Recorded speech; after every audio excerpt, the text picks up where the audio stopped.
The expectation and the norm is to win, and that is what we will be able to do here. I believe in the power of UCLA. It's a new day for UCLA football with new head coach Bob Chesney taking charge, and we need you to be a part of it. The right man is at the helm in Westwood, and the time is now for you to put your support behind the Bruins. UCLA football is ready to win, and we can't wait to see you this fall. Visit UCLABruins.com/tickets for more info on how to secure your seats for the 2026 season. Go Bruins!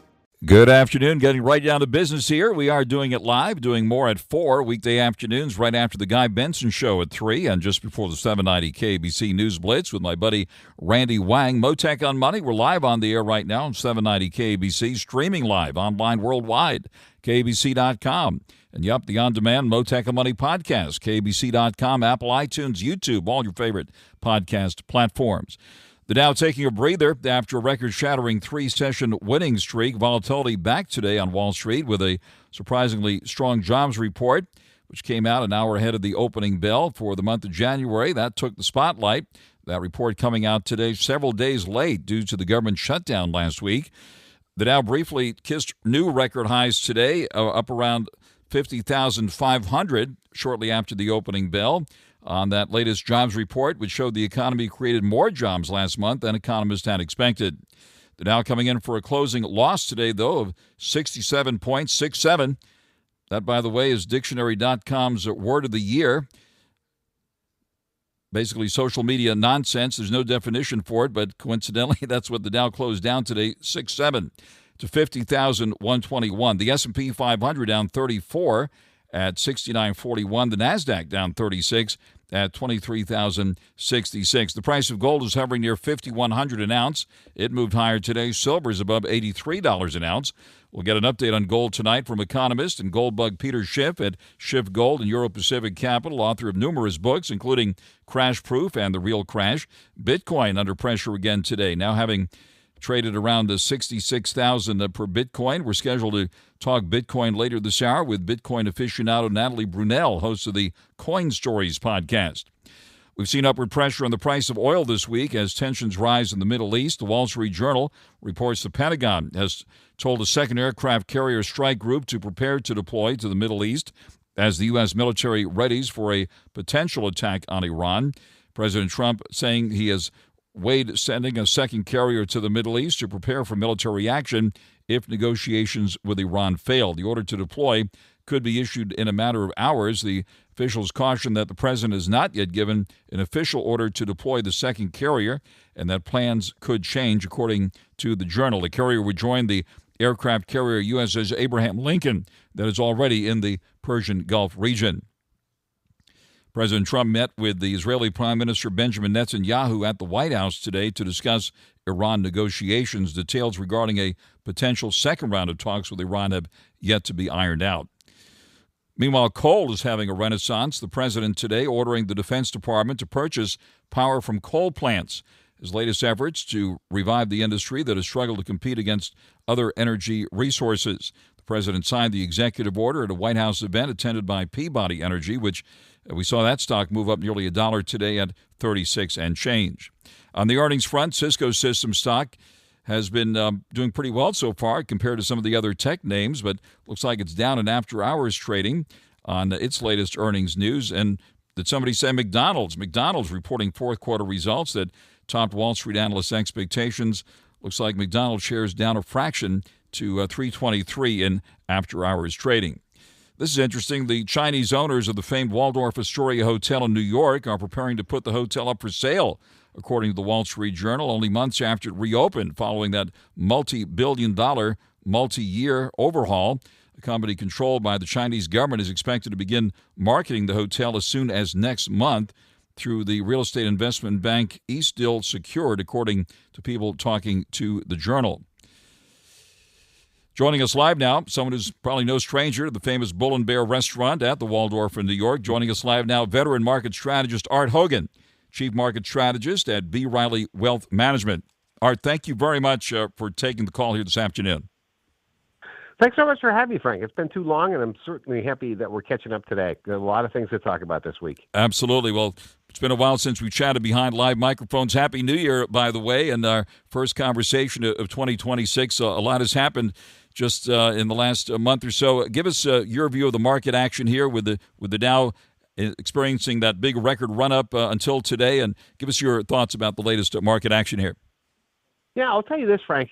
So just to summarize, coming into the new year, we've certainly seen a broadening out that started in the fourth quarter last year. And that just means instead of just buying the Mag 7 or technology stocks, investors are now looking for other things to put their money in. So we've seen this year things like industrials and utilities and financials and materials stocks doing well. And one group that's done the best of these S&P 500 has been staples. So that rotation that started in the fourth quarter last year continues into this year.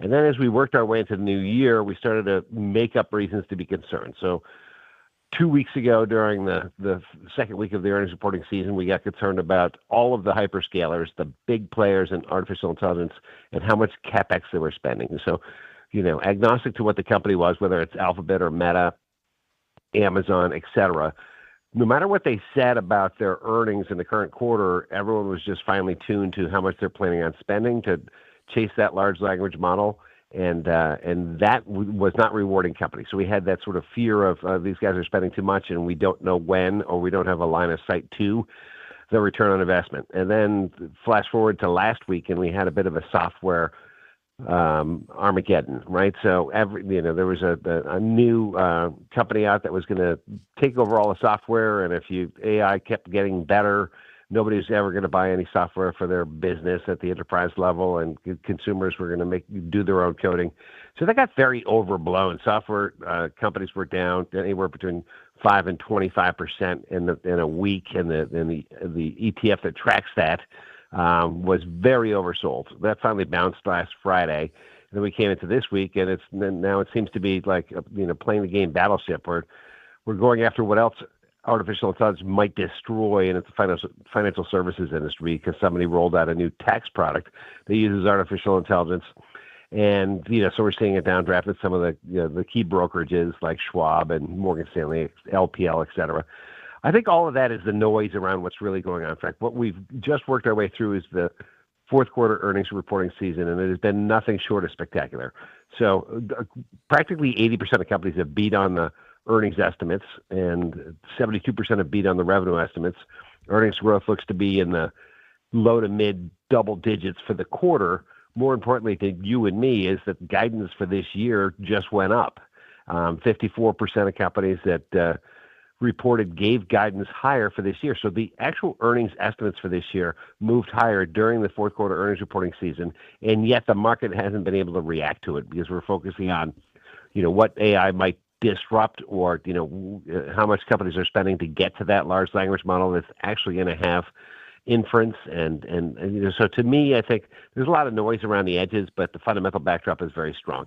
And I think the fact that the market is broadening out, the Russell 2000 small caps are outperforming the S&P, the equal weight S&P 500 ETF is outperforming the cap weighted index is a very healthy place to be. We're in a much broader sponsorship of equities right now, and I think that is the key takeaway that I would look at right now. Investors have decided that it's not just Mag 7 stocks. There's another 493 in the S&P 500 that deserve a look, and that's what's been going on, I would say, not just this year, but through the fourth quarter of last year as well. On the air live with veteran market strategist Art Hogan at B. Riley Wealth Management. You're right, the Battleship software got sunk in recent weeks after that Anthropic unveiled its new AI tools. Are you doing any bottom fishing in that sector now? Yeah, in the software space, on our focus list, we've had Microsoft. Microsoft reported their earnings, which were spectacular, but they talked about how much they're spending on CapEx, and then they got caught up in the software Armageddon, and we reiterated that as a buy. Across the software space, we had a lot of investors that were just looking at the ETF and saying the relative strength index on this IGV, which is a software ETF, got down to 12. That's the lowest relative strength index reading that the index has ever seen in the history of the index. So typically you want to be between 30 and 70 on that. We had a lot of folks that came in and bought the index itself, which covers most of the software companies. But I think at some point in time, you have to take a step back and understand that artificial intelligence, no matter how good it gets, is not going to replace embedded software at the enterprise level. And embedded software at the enterprise level will likely be using artificial intelligence to make that process even more productive. So to me, I just think that it's a massive overreaction. We reared our Microsoft holding, and that was one of the things we looked at. We had a lot of investors that looked at the index itself. On there live with Art Hogan. Since we last spoke, I think the price of gold is up about $2,000 or $3,000. Art Hogan, give us your reaction to this astronomical run-up we've seen in the price of gold, up around $5,700. Right now, it's just below $5,100. And silver, of course, blew past $100 an ounce, and the other precious metals that went along for the ride. And we've seen the volatility in the precious metals lately. Give us your reaction to what's happening in that space. Yeah, I think to put this in context, gold has been in a breakout mode for the last 2.5 years, and that has been driven by three things. First and foremost, the amount of gold the central banks are buying post the Russia invasion of Ukraine, when the SWIFT system was able to freeze assets, start triggering buying from central banks. So central banks looked at this and said, well, if the SWIFT system can freeze up these assets, we might want to have some hard assets on our balance sheets. So in 2022, central banks were buying about 17 tons of gold a month. They're now buying 53 tons a month on a run rate this year. So that central bank buying has been one of the drivers. And I think that's important, but it's also coming off of a breakout that gold did 2.5 years ago from a 10-year base where gold basically hadn't done anything for a decade.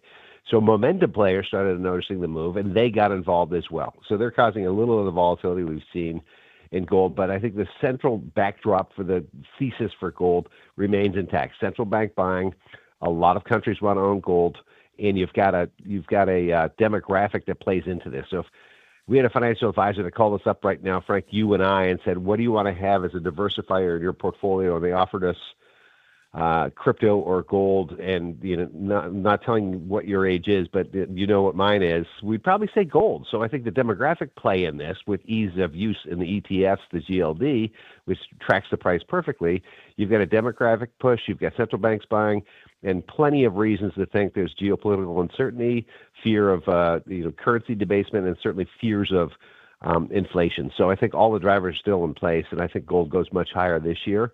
But it's not going to be that. If we were to get to 6,000, that wouldn't be a surprise. But the move is already pretty robust. For the case of silver, silver didn't catch up to gold until 6 months ago. So the gold-silver ratio is something that's been in place for 1,000 years, and it always remains pretty tight.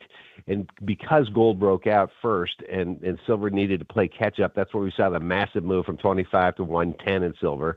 That got out of whack to the upside, and has been bouncing around, but certainly found support at 75 and is now traded up to 80.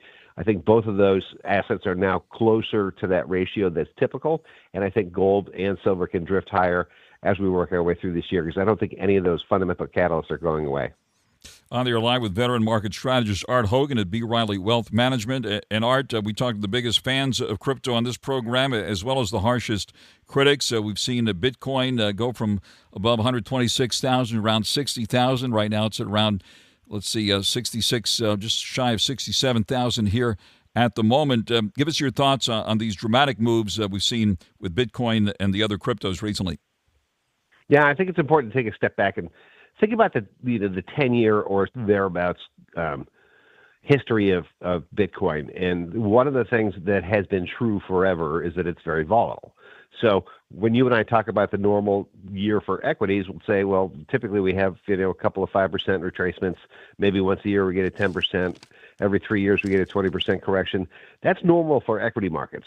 Bitcoin goes through a cycle where it's not unusual for that asset class to have a 50% drawdown.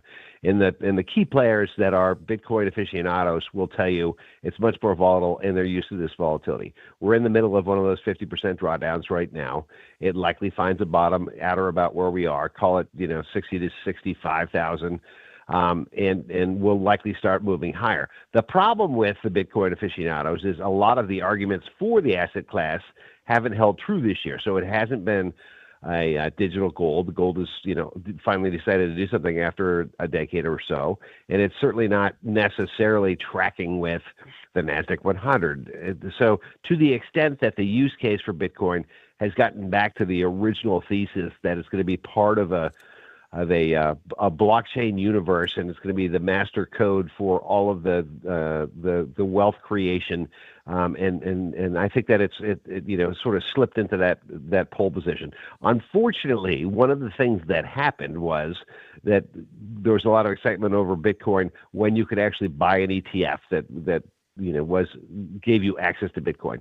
So as opposed to buying the actual and having a wallet and going to a crypto exchange, you can actually buy an ETF that tracks the futures. While that was good news and got a lot of new players in, including financial advisors, it also created a lot more liquidity to go in and out of the asset class. So when there's a downdraft, you can get out of those ETFs really rapidly. And I think that influx of new capital that came in was not as sturdy as some of the original apostles of the cryptocurrency. So yeah, it's not unusual for the kind of drawdowns we've seen in this asset class. We've seen it multiple times over the last 10 years, but it's still in a place where it hasn't proved out its use case.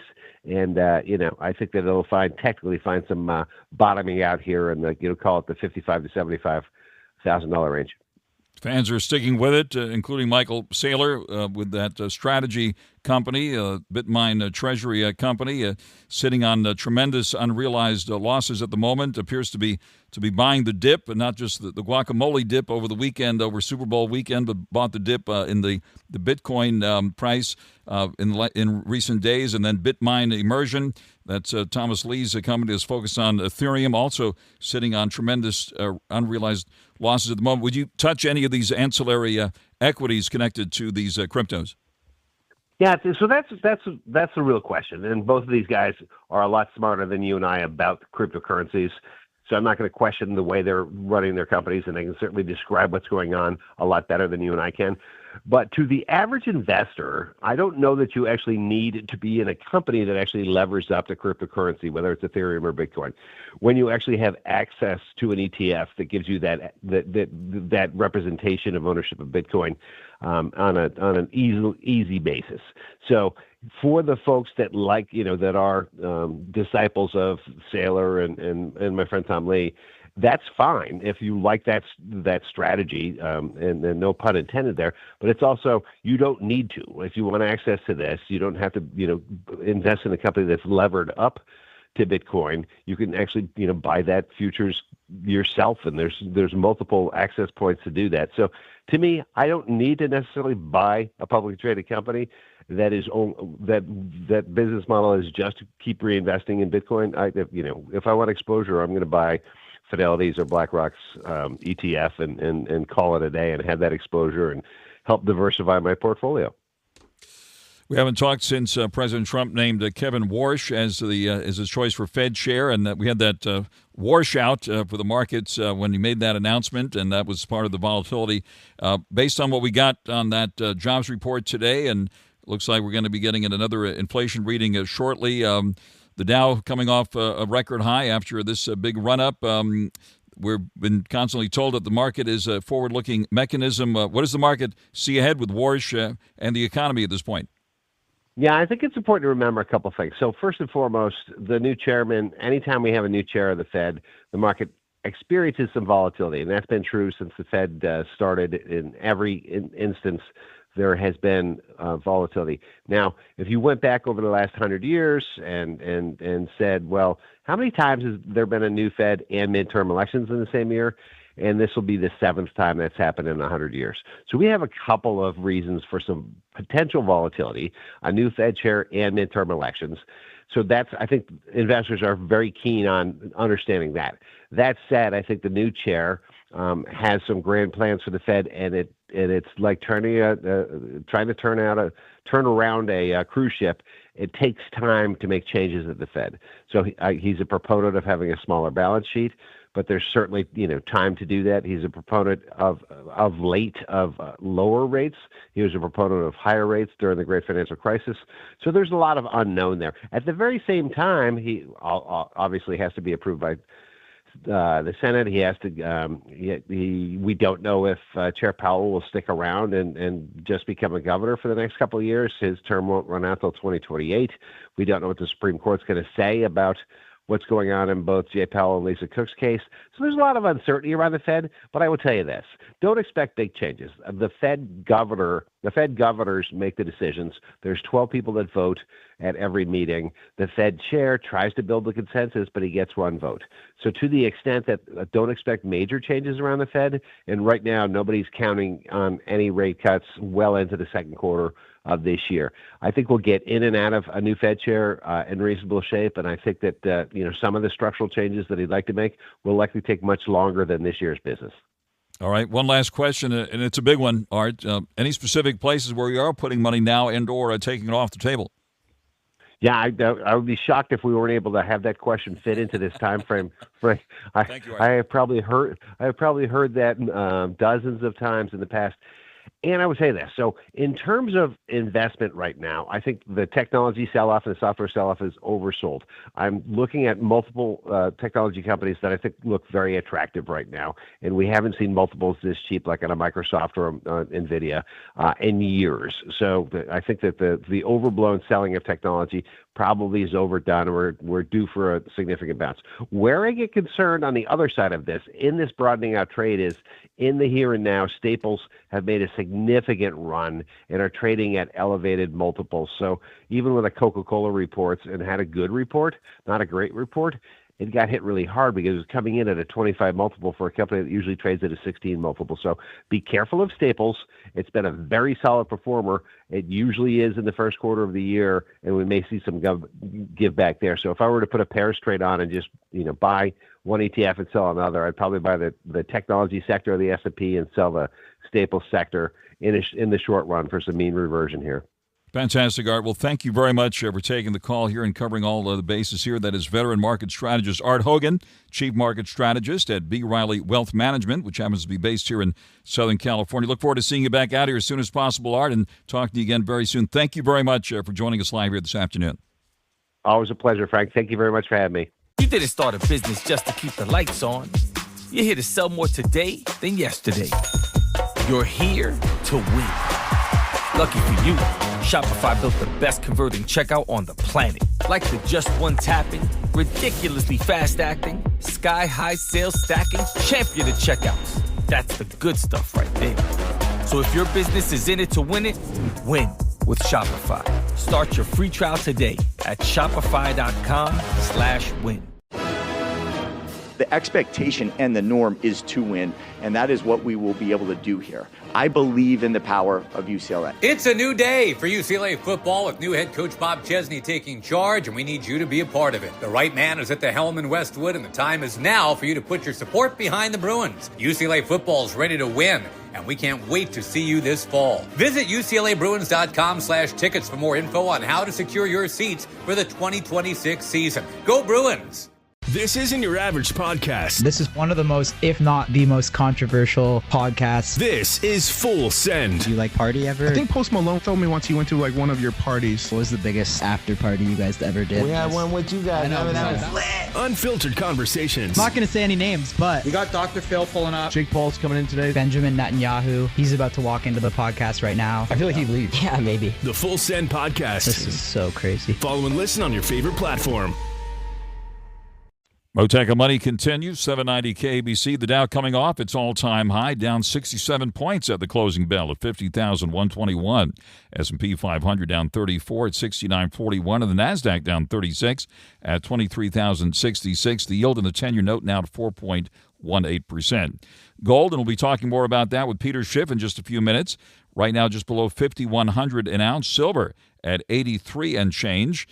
Oil at the moment just shy of $65 a barrel. Moteca Money continues here in 790 KBC. The Dow slipping from its all-time high, although kissed a record intraday high during the trading day today, just shy of 50,500. The Dow came in for a closing loss of 67 points at 50,121. The S&P 500 gave up 34 points, and the NASDAQ slipped 36. The price of gold, meanwhile, well off its all-time high, hit not too long ago, but still up there above 5,000. In fact, just below 5,100 an ounce here at the moment. Silver is hovering at around $83 an ounce. Bitcoin, by the way, under pressure again, and now hovering at around 66,000 per Bitcoin. We'll talk Bitcoin coming up with Natalie Brunell later this hour, but right now let's talk about gold. And joining us live is economist and gold bug Peter Schiff at Schiff Gold and Euro Pacific Capital, author of numerous books, including Crash Proof and The Real Crash. Peter, thank you very much for taking the call here this afternoon. Oh, thanks for having me on, Frank. Take it from the top, Peter, and give us your reaction to the wild moves we've seen in the precious metals in recent weeks. Well, I think the volatility that came into the market in recent weeks is really a bit of an aberration. Ever since gold broke out, really in January of 2024, when it got above 2,000, it's been a very slow and steady increase, and that changed only very recently with some spike in volatility. But I think we're going to settle back into the same type of appreciation, maybe a little bit faster than we were having. It's around 5,100. I think we're going to take out the record high before the middle of the year, which we got up above 5,500.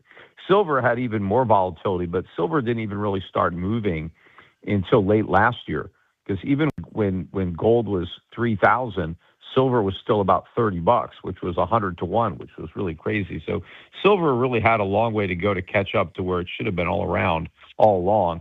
And so I think also you're going to see more steady gains in silver, especially as the dollar really starts to roll over. The U.S. economy is extremely weak.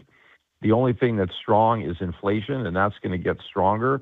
So I think there's a lot of problems in our economy, and I think the world is moving away from U.S. dollars. Foreign central banks are dollarizing and moving into gold. Global investors are pulling their money out of U.S. stocks and investing internationally. That's why the international returns are just dwarfing. The S&P is up about 1% this year, but I have a foreign fund, the Euro Pacific International Pairs Fund, is up better than 13% this year, and that's after being up 62% last year. So that just gives you an idea of what's happening outside the United States as investors are pulling money out and reinvesting in their own markets. And I think those trends are going to continue. Where do you see the weakness in the economy? Jobs report did come in better than expected today. Inflation, we're told, is still officially tame. The stock market just came off a record high here, which is supposed to be a forward-looking mechanism. You pull weight because you saw things that people didn't see back during the financial crisis days, Peter. So what do you see that others aren't here at the moment? Well, first of all, don't be fooled by a 50,000 Dow, because that's only 10 ounces of gold. That tells you what's going on. 25 years ago, the Dow was worth more than 40 ounces of gold. So the Dow has been in a long-term decline, priced in real money, and that's going to continue. But today's jobs report was meaningless. Yes, they're telling us that we created 130,000 jobs, but at the same time, they went back and they revised down the prior couple of years by well over 1 million jobs.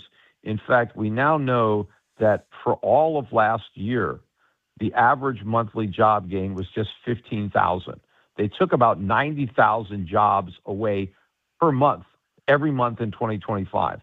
They took about 65,000 jobs per month out of every single month in 2024. So all of these jobs numbers are meaningless.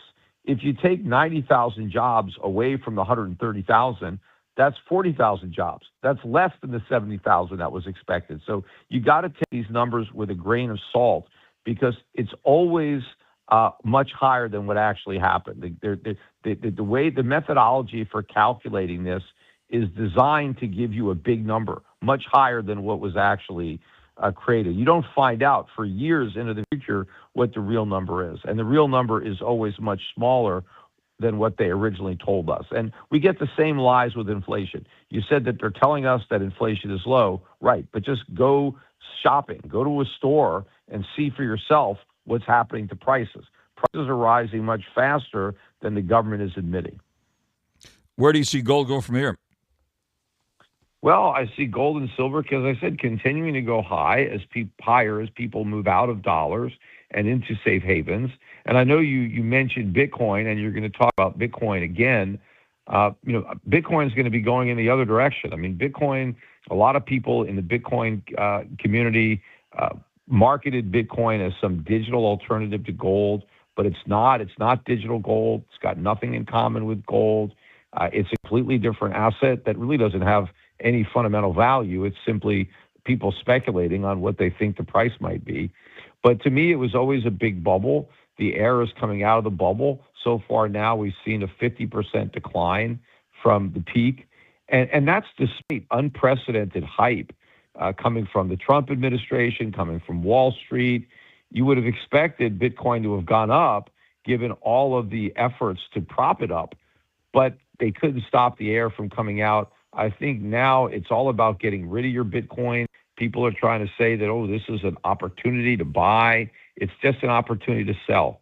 The sooner you get rid of your Bitcoin, the better. Meanwhile, priced in gold, Bitcoin is down 65% from where it was in November of 2021. It's more than 4 years ago.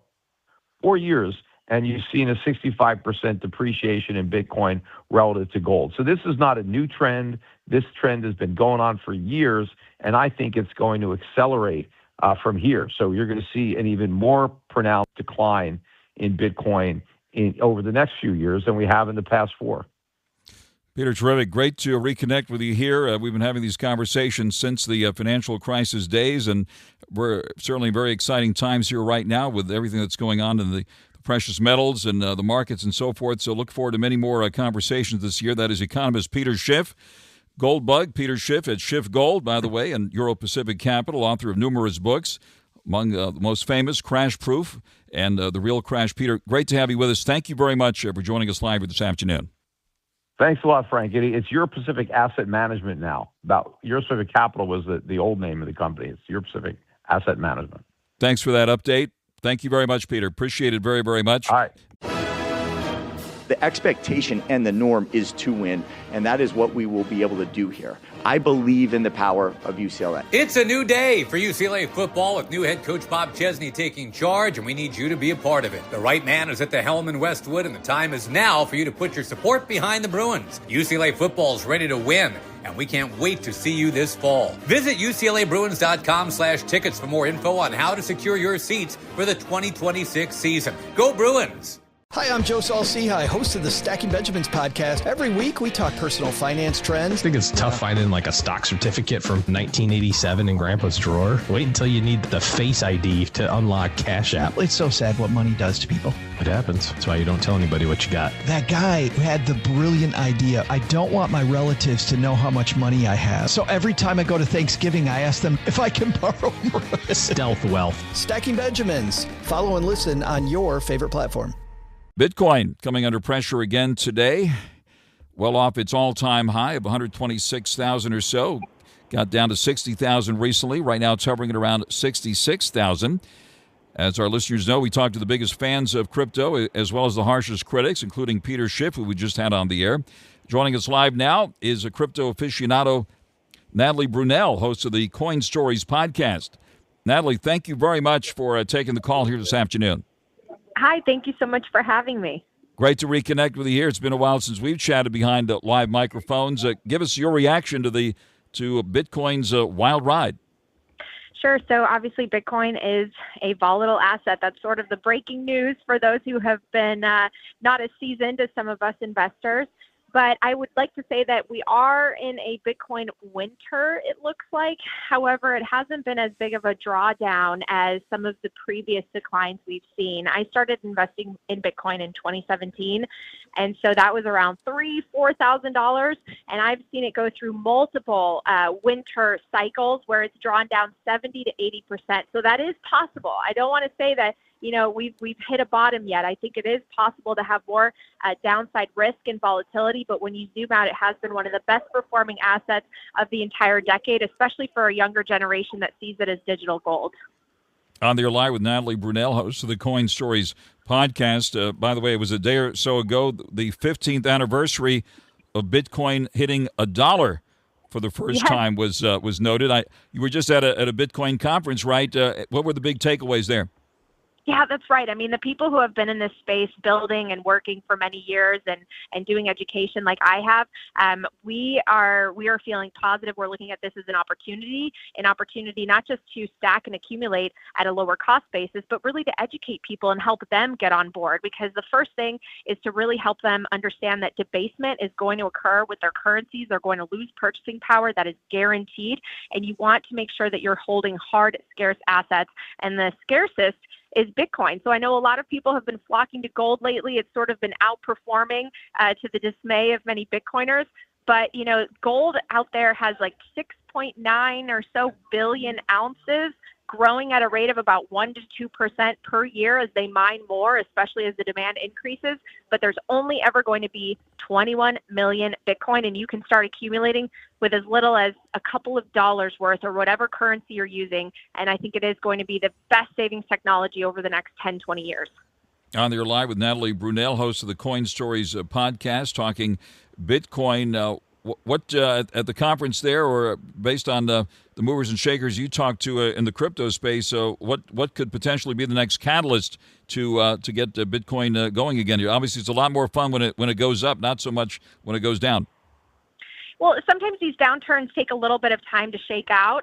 So a lot of the analysts that I've spoken with on my show, Coin Stories, say that the bottom actually isn't in. We could see more choppiness. We could see more downside risk, especially with some of the geopolitical and macro volatility and uncertainty we've had over the last few years. So, of course, I think that it's going to be the best debasement hedge. But, the market at large has chosen gold for now. But if you look statistically at previous cycles, gold has tended to run first, and then Bitcoin outperforms gold over the next 6 to 12 months. So we'll see if that happens again here. I'm certainly bullish on it. I think that Bitcoin has superior monetary properties to many of the other asset classes, including gold. But I think in a diversified portfolio, you need at least just a little bit of Bitcoin. What about the correlation that's been noted by some of the NASDAQ and the price of Bitcoin? Is that something people are still talking about and noticing? Yeah, so we've seen a sell-off alongside software, basically, right? And I think that's the fundamental misunderstanding if people are looking at Bitcoin as just some other software, because it's not. It's not a company. It doesn't have a CEO. It doesn't have the risks that come with companies that we've seen in the past or stocks. It's a monetary network that's global, that's open, that's permissionless. And again, those tokens are finite. There's only going to be 21 million. So you have these extraordinary monetary qualities, that decentralization and security backed by energy, as well as that finite supply. And I think those monetary qualities will be appreciated more, but we need to close the education gap. It's one of the reasons why I wrote Bitcoin is for everyone, because I think people are acknowledging that they're going to print and destroy our purchasing power. They need a hedge, and they need to invest in assets, but so few people understand Bitcoin these days, and I'm doing my best to help. And now we have a crypto-friendly administration in place. That's been a big change over the past year. There's been some new legislation and executive orders and so forth, and talk about a Bitcoin reserve and all of that, sort of like a strategic petroleum reserve. Do you see the administration filling the crypto or Bitcoin reserve at these prices? And what should we know about that? That would be great to see, but there hasn't been a lot of movement at the Washington, D.C. level of the plan really to accumulate Bitcoin in a budget-neutral way. I hope that we see that before the end of President Trump's term. There's a lot of uncertainty now in terms of what's going to happen politically. A lot of people are predicting a turnover in terms of the midterms. But I want to put a spotlight on the fact that Bitcoin is apolitical. It is a neutral monetary network, a neutral asset. And so no matter who's in office, I think eventually adoption will continue to grow because of those monetary properties I mentioned earlier, that it is such a wonderful store of value over the long term, and is a way for people to transact freely and to take custody of digital property in a way that was never possible before Bitcoin. So I'm really excited about all the headway we've made in Washington, D.C. and with Congress, with things like the SBR being established, the Bitcoin Act being introduced but not yet passed. We've obviously still got a ways to go, but it's just great to see that there's more bipartisan support, because Bitcoin is apolitical and it doesn't align with one single party or another.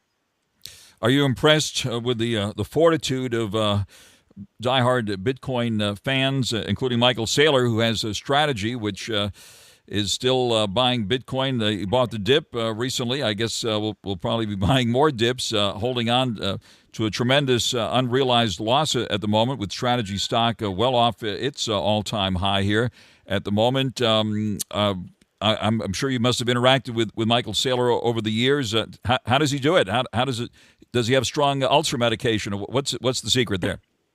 Well, we've seen him on shows this past week, and he's been talking about how resilient his balance sheet is, and how he's been accumulating on these price dips. Again, they're nothing new for those of us who have been in Bitcoin for years. Remember, Strategy started accumulating in 2020, and so they went through the 2022 bear market, where we did see a nearly 80% decline in Bitcoin's price. We fell from 69,000 down to 16,000, and look at where they are now, right? Over 700,000 Bitcoin that they've accumulated. So those of us who have been in the space for a long time, we see these dips and declines as opportunities to accumulate, and also, again, put a spotlight on why it's so important to study this asset, because when you look at it short term, it seems very, very volatile. When you zoom out, you see that there's a trend. There's a growing adoption trend. There's a trend when it comes to how much hash rate, or basically energy that's backing the network, continues to increase. The amount of users and wallets it continuously increases. So all the fundamentals are so strong, which sets up a very asymmetric opportunity, especially when the price declines, because we know where this is going, especially over the next 5-10 years. Fantastic. Natalie, great to reconnect with you here. Let's do this more often. That is Bitcoin aficionado Natalie Brunell, host of the Coin Stories podcast, and congratulations on your new book, Bitcoin is for Everyone. Natalie, thank you very much for joining us live here this afternoon. Thank you so much for having me. Appreciate it. Thanks very much, Natalie. And recapping the day on Wall Street, the Dow coming off its all-time high today, but just slightly by 67 points at 50,121. The S&P 500 down 34 and the NASDAQ down 36. Stay tuned now for the News Blitz with Randy Wang on 790 KBC. The expectation and the norm is to win, and that is what we will be able to do here. I believe in the power of UCLA. It's a new day for UCLA football with new head coach Bob Chesney taking charge, and we need you to be a part of it. The right man is at the helm in Westwood, and the time is now for you to put your support behind the Bruins. UCLA football is ready to win, and we can't wait to see you this fall. Visit UCLABruins.com/tickets for more info on how to secure your seats for the 2026 season. Go Bruins!